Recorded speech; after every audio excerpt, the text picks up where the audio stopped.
Alkitab, Hakikat Manusia, Kedalaman Jiwa.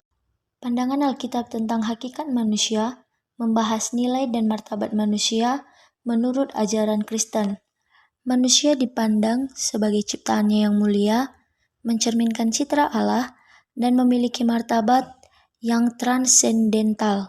Pandangan ini menegaskan bahwa manusia bukanlah alat atau binatang, melainkan memiliki nilai intrinsik yang menutupi kemungkinan eksploitasi.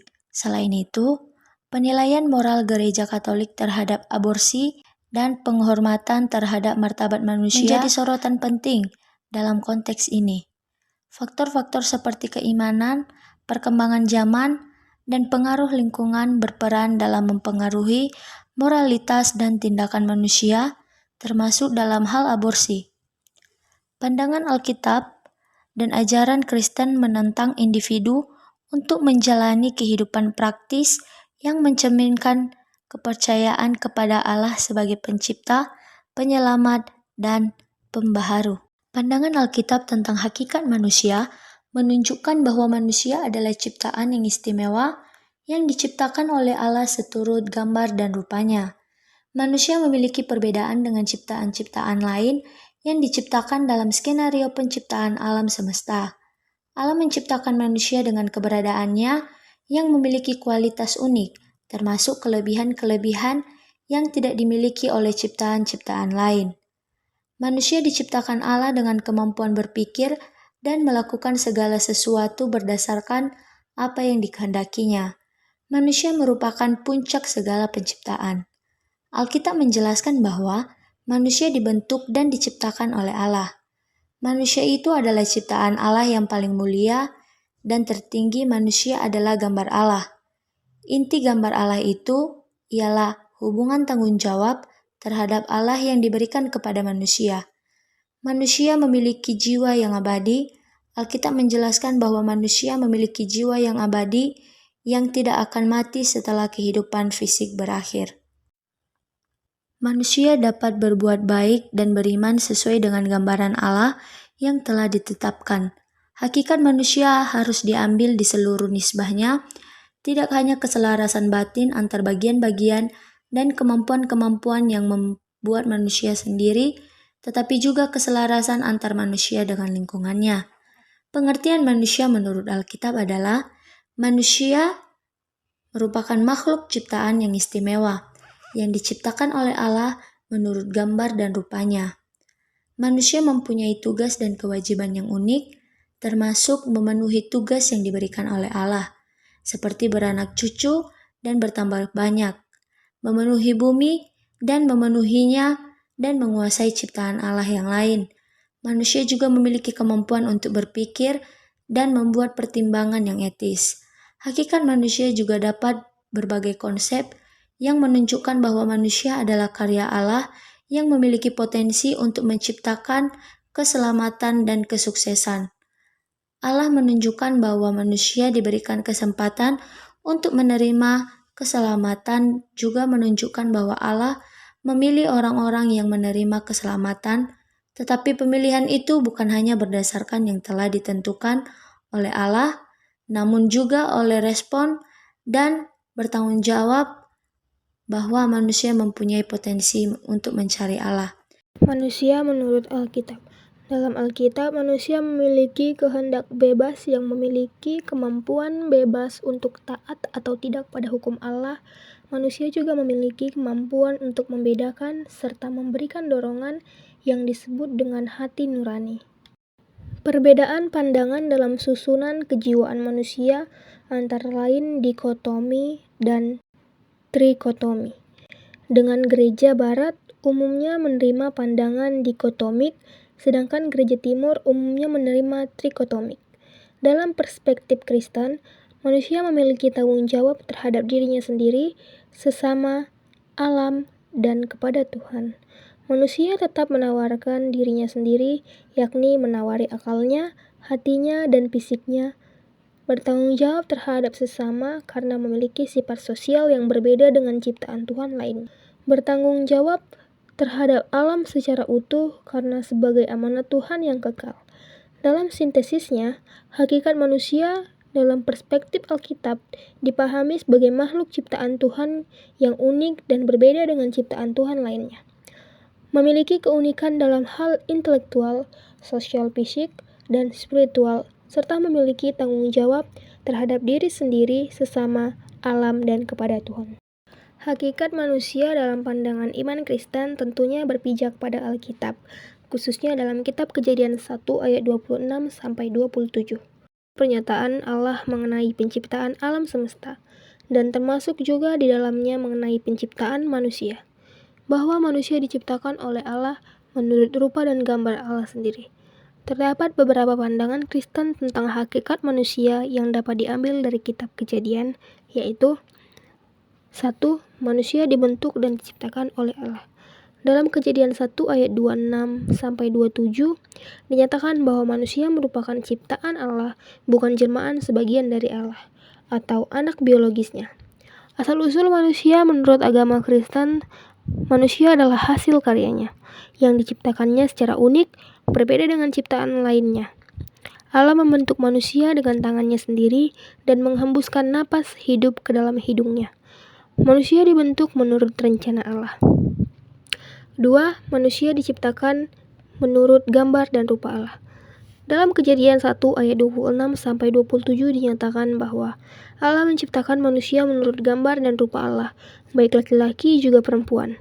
Hal ini menyatakan eksistensinya manusia yang unik dan dahsyat, menunjukkan perbedaan hakiki dan prinsipal antara manusia dengan ciptaan Allah yang lain, sekaligus juga menunjukkan terjalinnya hubungan yang intim secara antara Allah dengan manusia. Hakikat manusia menurut iman Kristen. Berdasarkan Alkitab, secara tegas dinyatakan bahwa asal kehidupan adalah dari Allah, Allah yang menciptakan langit dan bumi dan segala isinya. Itu jelas dikatakan di Kejadian 1 ayat 1-27, Kejadian 2 ayat 7, Yohanes 1 ayat 3-4. Sesuai dengan hakikat manusia sebagai ciptaan Allah dan gambar Allah, maka ada beberapa tanggung jawabnya, yaitu manusia mengabdi kepada Allah, manusia memperoleh tugas dari Allah, itu di Kejadian 1 ayat 28. Dan Allah menempatkan manusia di Taman Eden sebagai pengusaha taman itu dan memelihara ciptaan lainnya, Kejadian 2 ayat 15. Manusia memperoleh tugas dari Allah, berarti manusia harus mengabdi kepada Allah. 2. Manusia menguasai dan mengusahakan ciptaan lainnya. Manusia menguasai dan mengusahai adalah dalam rangka memelihara dan mengembangkan ciptaan Allah. Seluruh kegiatan, tindakan, penguasaan, dan pengusahaan ciptaan lain adalah merupakan pelaksanaan amanat Tuhan Allah. Manusia harus mempertanggungjawabkan perbuatannya terhadap ciptaan lain kepada Allah.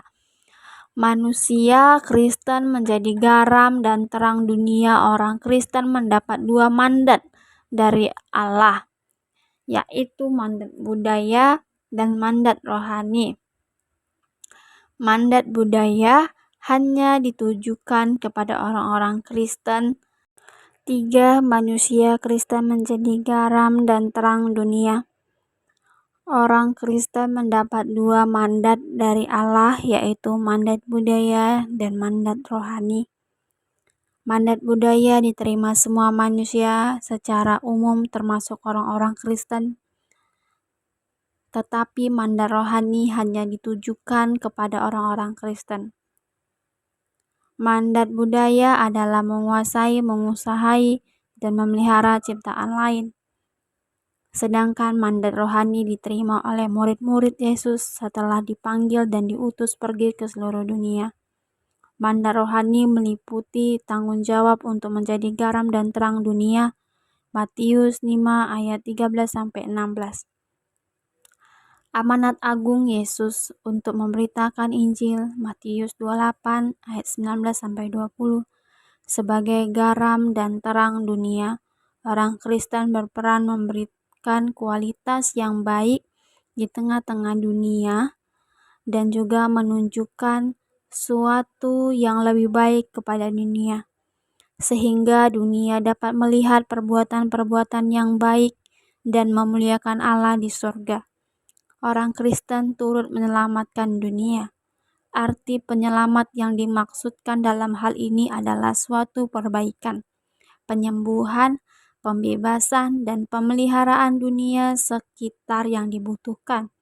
Tindakan penyelamatan ini di satu pihak merupakan pemenuhan kebutuhan manusia sendiri, tetapi di pihak lain adalah merupakan pertanggungjawaban orang Kristen terhadap mandat yang sudah diperoleh dari Allah. Yang kedua adalah dikotomisme. Gereja adalah pendapat bahwa manusia terdiri atas dua unsur material yaitu tubuh dan unsur non-material yaitu jiwa atau roh.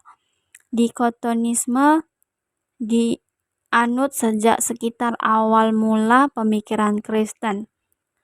Menyusul konsili di Konstantinopel pada tahun 381. Pendapat ini menjadi makin populer sehingga dapat dikatakan menjadi kepercayaan yang secara resmi diterima oleh gereja. Bentuk-bentuk dikotomisme yang belakangan ini beranggapan bahwa Perjanjian Lama menyajikan suatu pandangan terpadu, ini digantikan dengan sebuah dualisme manusia terdiri dari tubuh dan jiwa. Tubuh merupakan aspek jasmania manusia. Inilah bagian manusia yang dapat mati. Pada waktu kematian bagian ini mengalami kehancuran dan menjadi tanah kembali. Jiwa dalam pada itu merupakan bagian yang non-material dalam diri manusia sehingga tidak mati. Sifat abadi ini yang membedakan manusia dengan makhluk yang lain. Yang kedua adalah dikotomisme. Gereja adalah pendapat bahwa manusia terdiri atas dua unsur material yaitu tubuh dan unsur non-material yaitu jiwa atau roh. Dikotomisme dianut sejak sekitar awal mula pemikiran Kristen.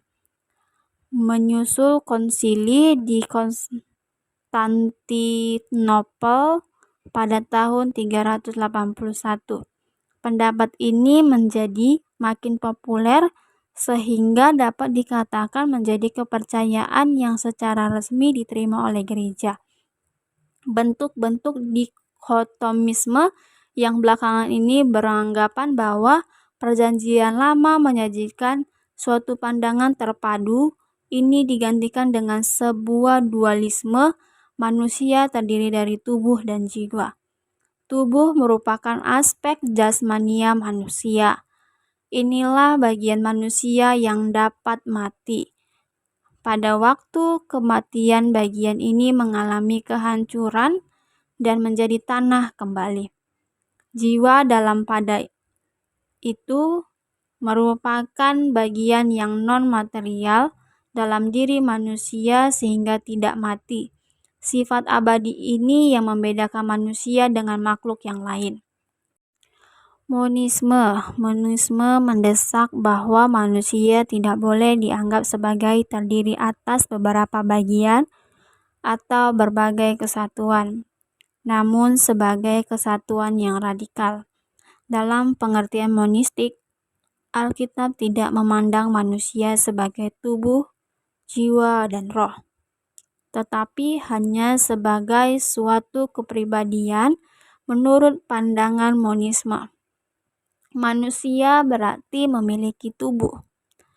Gagasan bahwa manusia dalam entah bagaimana dapat hidup terlepas dari tubuh tidak mungkin. Pasca kematian, keabadian jiwa merupakan suatu pandangan yang tidak dapat dipertahankan. Dengan demikian, Bukan saja tidak mungkin ada kehidupan masa depan tanpa kebangkitan tubuh, namun juga keadaan penengah di antara kematian dan kebangkitan dan juga disingkirkan.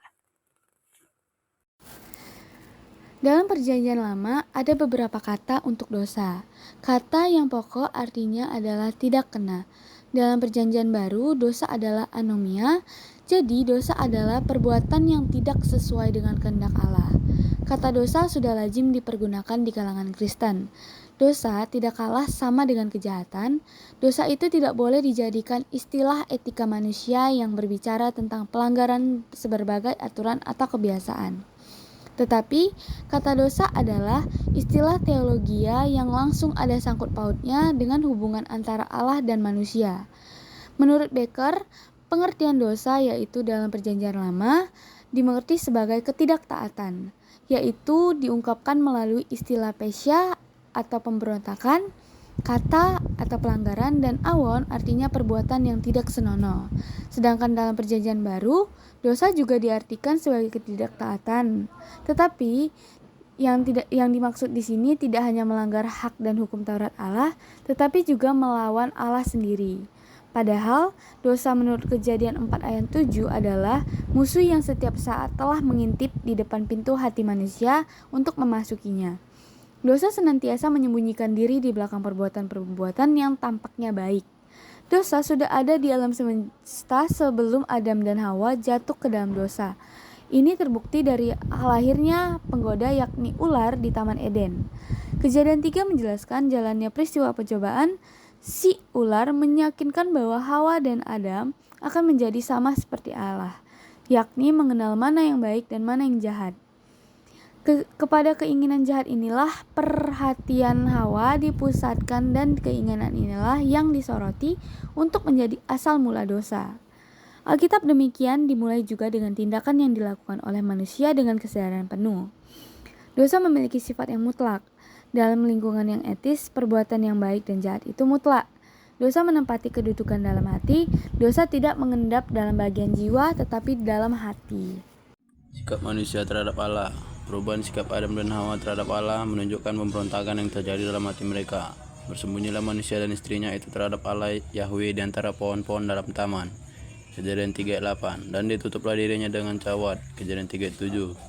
Padahal manusia diciptakan untuk hidup di hadapan Allah dan dalam persekutuan dengan Dia. Tapi sekarang mereka telah jatuh dalam dosa. Mereka gemetar berjumpa dengan Allah. Rasa malu dan ketakutan yang sekarang menguasai hati mereka.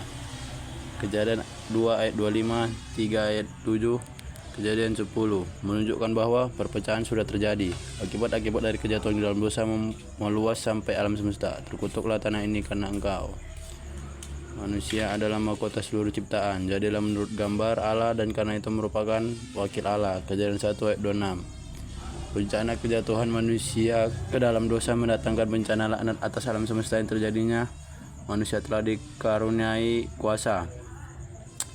Dosa adalah peristiwa dalam kawanan rohani manusia, tapi akibatnya menimpa seluruh alam semesta. Maut adalah rangkuman dari hukuman atas dosa. Inilah peringatan yang bertalian dengan larangan di Taman Eden, Kejadian 2 ayat 17. Maut sebagai gejala alamiah, para porak-porandanya unsur-unsur kedirian manusia yang pada aslinya adalah utuh dan pandu sejali. Keporandaan ini melukiskan hakikat maut, yaitu keterpisahan manusia dari Allah yang nyata pada pengusiran manusia dari Taman Eden. Oleh karena dosa, manusia gentar menghadapi kematian. Kesimpulan, manusia diciptakan menurut gambar dan rupa Allah atau imago Dei, memiliki sifat-sifat yang unik dan merupakan puncak penciptaan. Pandangan ini menekankan bahwa manusia bukan hanya makhluk fisik tetapi juga memiliki dimensi spiritual, mampu berpikir etis, dan mengambil keputusan. Selain itu, manusia dipandang mempunyai kemampuan berpikir dan bertindak sesuai dengan kehendaknya, yang mencerminkan maksud Tuhan dalam penciptaannya.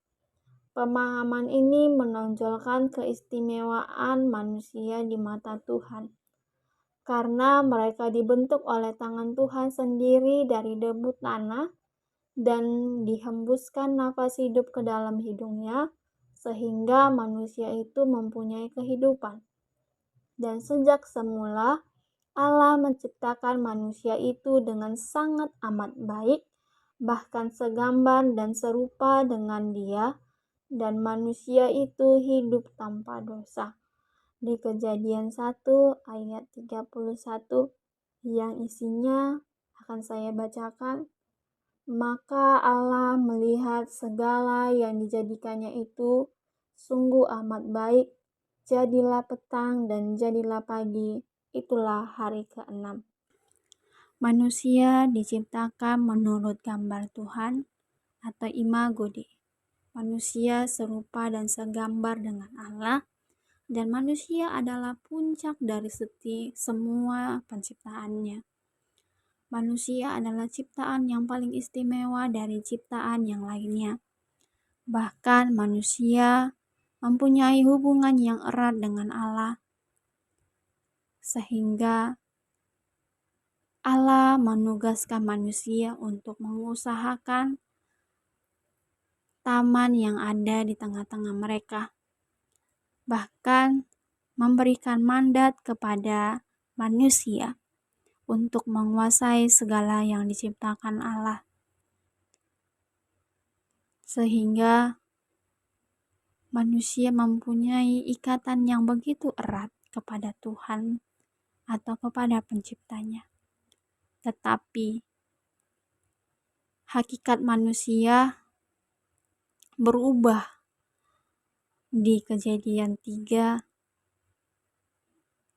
karena manusia tidak lagi mendengarkan perkataan Allah. Manusia cenderung mendengarkan hal yang bukan berasal dari Allah. Manusia mendengarkan cakap ular dan mempercayainya. Sehingga melalui hal tersebut, hakikat manusia menjadi tergeser. Memang manusia adalah ciptaan yang segambar dan serupa dengan Allah atau imago Dei. Tetapi di Kejadian 3, manusia mempunyai nama yang baru, menjadi manusia yang jatuh di dalam dosa. Yang awal mulanya adalah suci dan kudus yang tidak berdosa, tetapi di Kejadian 3 menjadi manusia yang berdosa. Karena manusia telah melanggar perjanjian yang dibuat Allah kepada mereka, sehingga mengubah segala status. Yang awalnya hakikat manusia mempunyai hubungan yang erat kepada Allah, tetapi di Kejadian 3, manusia tidak lagi mempunyai hubungan yang erat, tetapi mempunyai pemisah antara Allah dan manusia. Oleh karena manusia adalah manusia yang tidak kudus, dan Allah adalah kudus. Sehingga hakikat manusia memang adalah ciptaan Allah yang istimewa dan ciptaan yang menurut gambar dan rupa Allah, tetapi berubah menjadi manusia yang berdosa.